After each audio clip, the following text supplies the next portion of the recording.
مولاي صل وسلم دائما أبدا على حبيبك خير الخلق كلهم.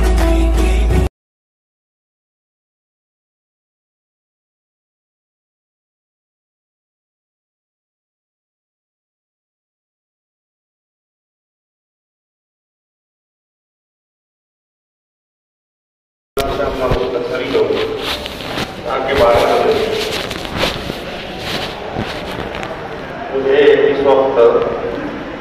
اس طرز تفسیر کے بانی مسابقہ تفسیر کے بانی حضرت مولانا عبدالرحیم فلاحی صاحب رحمۃ اللہ علیہ یاد آ رہے ہیں، اس لیے کہ مجھے بہت اچھی طرح یاد ہے کہ جامعہ العلوم کی جانب سے داخلی مسابقات شروع ہوئے، پھر اس کے بعد عارضی طور پر پورے ہندوستان میں مسابقات ہمارے ترقی کے محترم مولانا نشاد صاحب دامت برکاتہم العالیہ یہ بھی اس وقت ابتدائی دور میں مسابقے کے اندر شریک رہے ہیں، اور جو سوالات ہیں اور جو طرز ہے یہ سب انہی کا انہی منت ہے، اور پھر سلسلہ آگے بڑھتا گیا ماشاءاللہ۔ میں مختصراً اپنی بات طلباء کرام کو مخاطب کر کے جو خاص طور پر اس تفسیر کے اندر مسابقے میں شریک ہوئے ان سے کہنا چاہوں گا، اس لیے کہ جو ہمارے بزرگ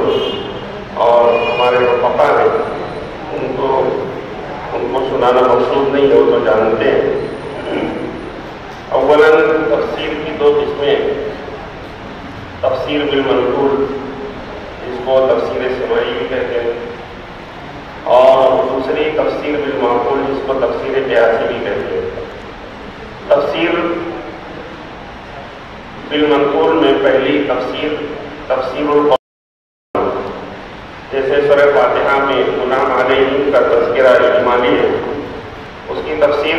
سورہ نساء کے اندر موجود ہے، انعم اللہ علیہم من النبیین والصدیقین والشہداء والصالحین۔ دوسری تفسیر القرآن بالحدیث، جیسے سورہ فاتحہ کے اندر ہی قالین اور مغضوب علیہم کا تذکرہ ہے، جس میں نبی پاک صلی اللہ علیہ وسلم سے حدیث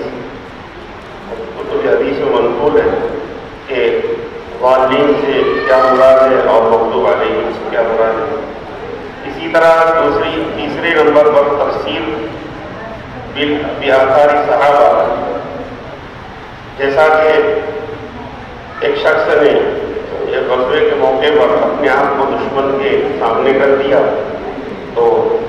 اس وقت سب لوگوں نے کہا کہ یعنی اپنے آپ کو تم لوگ ہلاکت میں مت ڈالو، تو اس وقت ایک صحابی نے کہا کہ یہ آیت اس بارے میں نازل نہیں ہوئی کہ آدمی معرکے کے اندر اپنے آپ کو ڈال دے،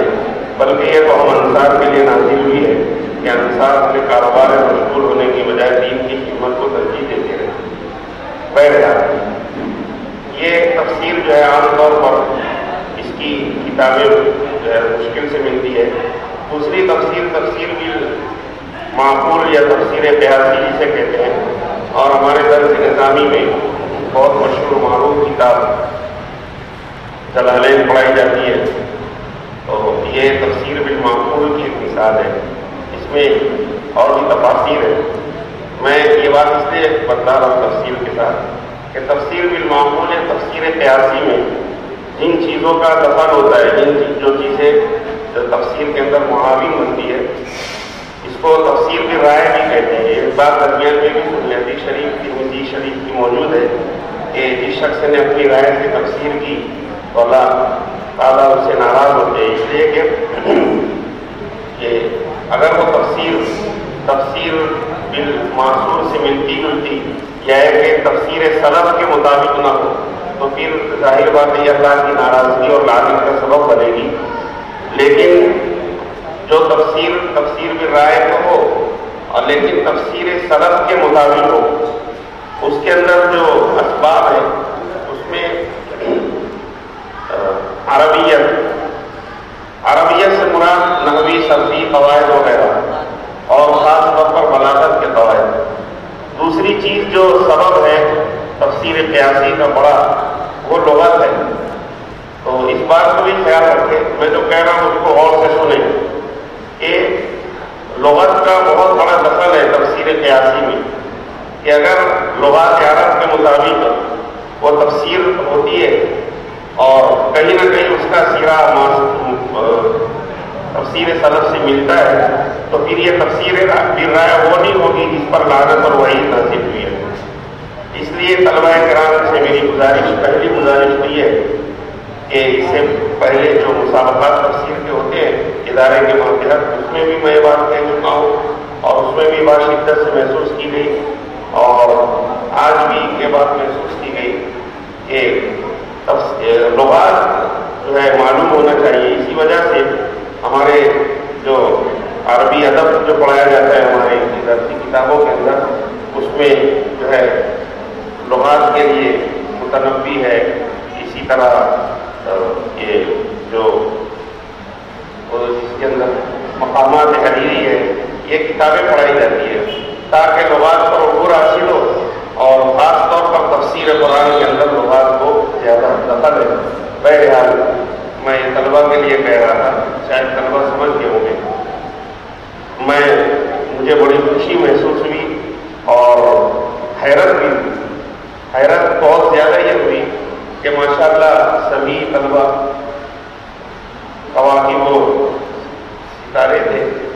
سبھی چمک دمک رہے تھے اور ماشاءاللہ اپنی صلاحیت کا اظہار کر رہے تھے، اور مشکل یہ پیش آ رہی تھی کہ ان کو اوپر نیچے کیسے کیا جائے، ان کے نمبرات نہیں، پھر بھی جو بھی سمجھ میں آیا اس اعتبار سے نمبرات دیے گئے۔ تو ماشاءاللہ تمام ہی طلبہ نے اپنے انداز میں تفسیر اور جو متعلقات تھے اس کو بیان کرنے کی کوشش کی۔ اللہ تعالیٰ ان کو اپنی جانب سے قرآن کریم کے علوم وافر مقدار میں اللہ تعالیٰ ان کے سینوں کے اندر پیوست فرمائے اور زبان کے اندر سلاست، روانی اور فہم میں نور پیدا فرمائے۔ وآخر دعوانا الحمد للہ۔ جزاک اللہ خیرا۔